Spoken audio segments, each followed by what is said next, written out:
दिलों में बसा एक सपना था आजादी के मतवालों का। जश्न है ये भारत के आजाद 77 सालों का। ऐसा भी क्या हासिल किया भारत के 77 सालों में जो तुम जश्न मना रहे हो? पहली प्रयास में मंगलयान मंगल ग्रह तक पहुंचाया, सबसे कम लागत में चंद्रयान बनाया। आदिवासी महिला को राष्ट्रपति बनवाया।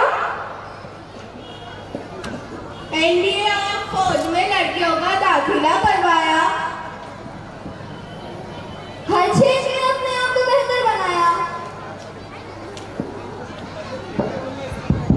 समानता, आत्मनिर्भरता, लोकतंत्र और न्याय, इनमें से भारत में क्या नहीं आया? क्या नहीं आया? क्या नहीं आया? और आप कहते हैं इन 77 सालों में भारत क्या हासिल कर पाया? अरे भाई, आपकी ये बड़ी बड़ी बातें। आप लोगों से पूछती हूँ मैं, क्या यही है आजादी के मायने? क्या यही है आजादी का मतलब? मंगलयान को मंगल ग्रह तक पहुंचा दिया, क्या लोगों के घर आंगन को मंगल कर पाए? क्या आम जनता की सोच को इतना ऊंचा कर पाए? आदिवासी महिला को तो राष्ट्रपति बनाया, पर क्या हम 40,000 पीड़ित औरतों को न्याय दिला पाया? एनडीए में लड़कियों को दाखिला तो करवाया, पर क्या उन छोटे बच्चों को फैक्ट्री से निकाल के स्कूल की गेट तक पहुंचा पाया? और आजादी की बात करते हुए मैंने लोगों से एक बार फिर सोचा, इंसान खुद को आजाद कर पाया? कर पाया, कर पाया। पेश है आपके सामने आजाद भारत का एक नुक्कड़ नाटक।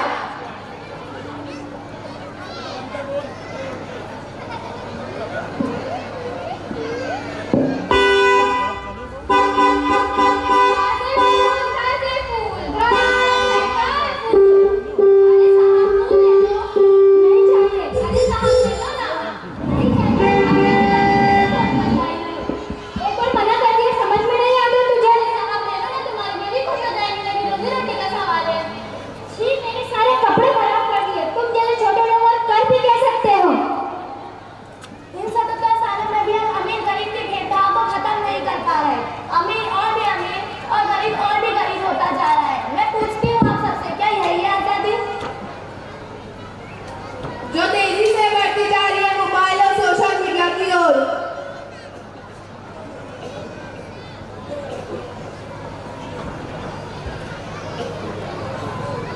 जो युवक पहले खेलता था मैदान में, आज वो लगा रहता है पबजी और इंस्टाग्राम में।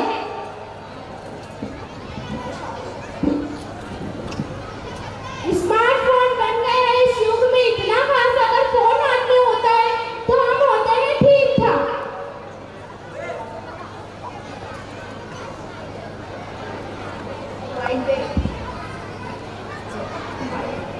बेटा, ओ बेटा, भूख लगी है, जरा खाना ले आओ। अरे छोड़ना, तो कोई और खाने दे देगा, तुम ऐसे सेल्फी ले। ये आजकल के बच्चे भी ना मोबाइल फोन के आगे ऐसे सेल्फी ले रहे जैसे इनके मुंह को लफा मार गया हो। बेटा, तुम तो सुनो बेटा। अरे अम्मा, अभी जाओ यहाँ से, हम पबजी खेल रहे हैं। देखा आजकल के बच्चे को, अगर ये ऐसे ही खेलते रहेंगे पबजी तो आगे जाके बेचेंगे सब्जी। आलू ले लो, भिंडी ले लो, आज टमाटर बड़े और टमाटर बड़े।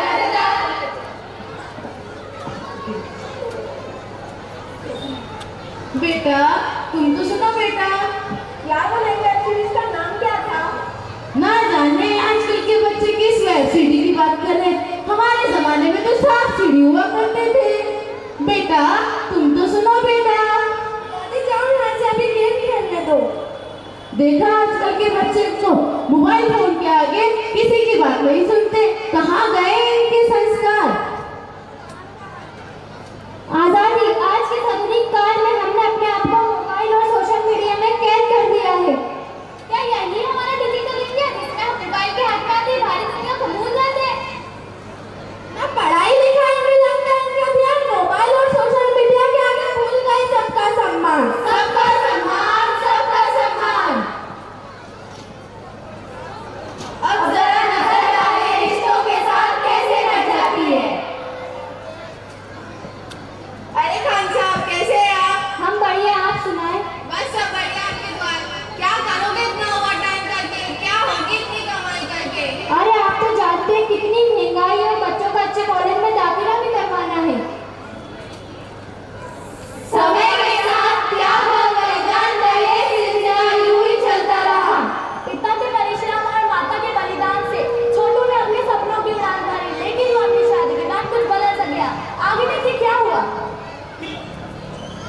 बहू, ओ बहू, सुनती हो? अरे माँ, क्या हुआ? क्यों परेशान करती हो अपनी बहू को? ये आजकल के बच्चे भी। अरे बेगम, क्या हुआ? क्यों परेशान दिखती हो? क्या ही बताऊं मैं आपको? आप तो चले जाते हैं ऑफिस। आपके माँ बाप ने मेरा जीना खराब कर रखा है। पर वो तुम्हें कैसे परेशान कर सकते? क्या तुम्हारे माँ बाप नहीं है? नहीं नहीं, मेरे माँ बाप ऐसे नहीं थे। वो तो मुझे जल्दी भी नहीं कराते थे। अरे बेगम, मेरे माँ बाप बूढ़े हो गए हैं, इसलिए वो ऐसा करते हैं। मुझसे नहीं होगी अब तुम्हारे माँ बाप की खिदमत। तुमने कोई ओल्ड एज होम में छोड़ा, वरना मैं अपने मायके चली जाऊंगी। नहीं नहीं, तुम मायके मत जाओ, मैं उनसे बात कर लेता हूँ। छोटू बेटा, मैंने सब सुन लिया है। बहू, तुम्हें कहीं जाने की जरूरत नहीं, मैं ही यहाँ से चले जाती हूँ।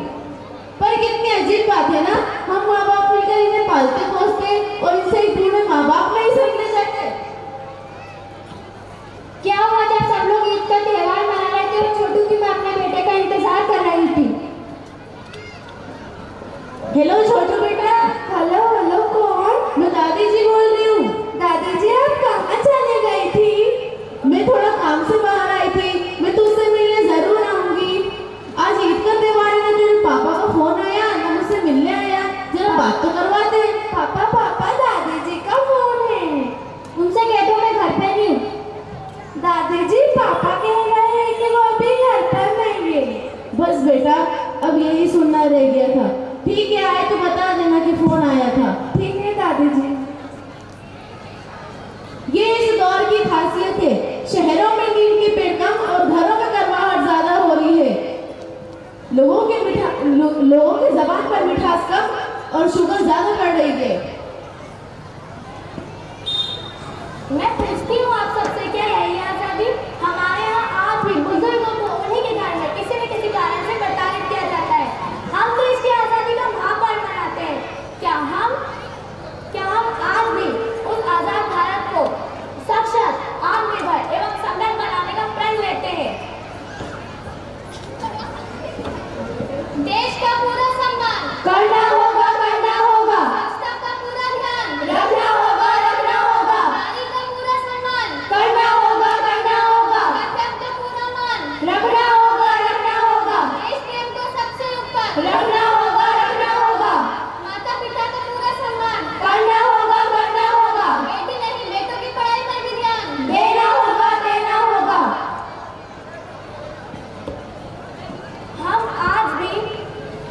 हम लोग आज भी उन मुद्दों पर बात करने में अपना समय गंवाते हैं, उन मुद्दों पर बात करने में उलझे हैं जो सिर्फ हमें हमारे मकसद से भटका रहे हैं। कौन से मुद्दे और क्या ही मिल जाएगा इन सबके बारे में सोचकर? क्या ही मिल जाएगा, ये तुम कह रही हो? इस सोशल मीडिया और एंटरटेनमेंट के बढ़ते असर के कारण हमारे नौजवान अपनी तालीम की तरफ ध्यान देने की बजाय इन चीजों पर ज्यादा ध्यान दे रहे हैं। पढ़ाई लिखाई की तरफ इनका नजरिया नेगेटिव होता जा रहा है, जो इन्हें अपनी तालीम की तरफ ध्यान देने से रोकता है। सही कहा, और यही वजह है जिससे हमारे कौम के लड़के पढ़ाई लिखाई पे ध्यान ना देकर पैसे कमाने की होड़ में लग जाते हैं, लेकिन मुकम्मल तालीम हासिल न होना और डिग्रियां न होने के कारण वे वो मुकाम हासिल नहीं कर पाते जिन पर उनका हक है। वैसे भी पढ़ाई लिखाई करके कौन से हमारे बच्चों को नौकरियां मिल जाती है। अरे अम्मा, यही तो सोच बदलनी है। पढ़ाई लिखाई से नौकरी पाने के लिए नहीं, बल्कि पढ़े लिखों को नौकरी देने के लिए भी की जाती है। हमारा रिजल्ट बड़ा होना चाहिए हमारे मुल्क में। कुछ नहीं होने वाला इन बड़ी बड़ी बातों से, हमारे हालात नहीं बदलने वाले इन सबसे। मैं पूछती हूँ आप लोगों से, क्या बहाने बनाने से हमारे नौजवानों में कोई सुधार आएगा? नहीं। अरे साहब, बोलने से काम नहीं चलेगा। आज भी हम सिर्फ टीवी देखते रहते हैं, समाचार पढ़ते हैं, मुफ्त की राय बांटते रहते हैं। आज भी हमारे लोगों को इंसाफ नहीं मिला। डॉक्टर ने इलाज नहीं किया, पुलिस ने केस दर्ज नहीं किया। अगर हम हमारे बच्चों को दिन के साथ दुनिया की तालीम देने का भी बढ़ावा दे, तो सेक्टर चाहे प्राइवेट हो चाहे गवर्नमेंट, हम हमारी बात भी रख सकते हैं और इन परेशानियों से निजात भी पा सकते हैं। अरे ये सही कहा। वैसे भी हमारी लड़कियां पढ़ लिखकर अपना नाम रोशन कर रही है, लेकिन लड़के इन सबसे दूर होते जा रहे हैं। अगर ऐसे ही चलता रहा तो तालीम में अंग्रेजी ऐसे ही होती रही तो वो दिन दूर नहीं कि जब हमें ये नारा लगाना पड़े, बेटा पढ़ाओ बेटा बचाओ। अगर हमेशा ही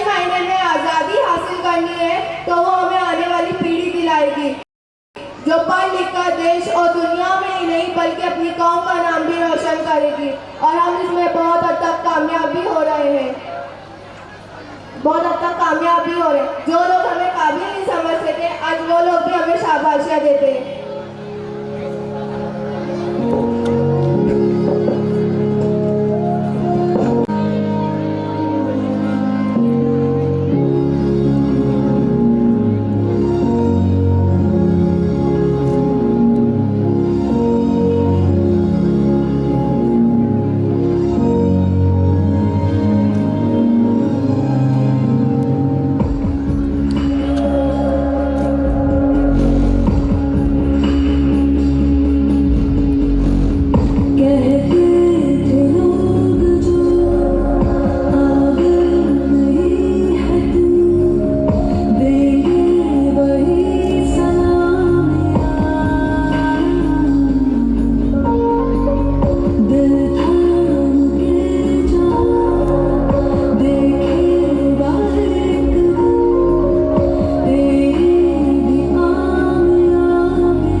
शाबाश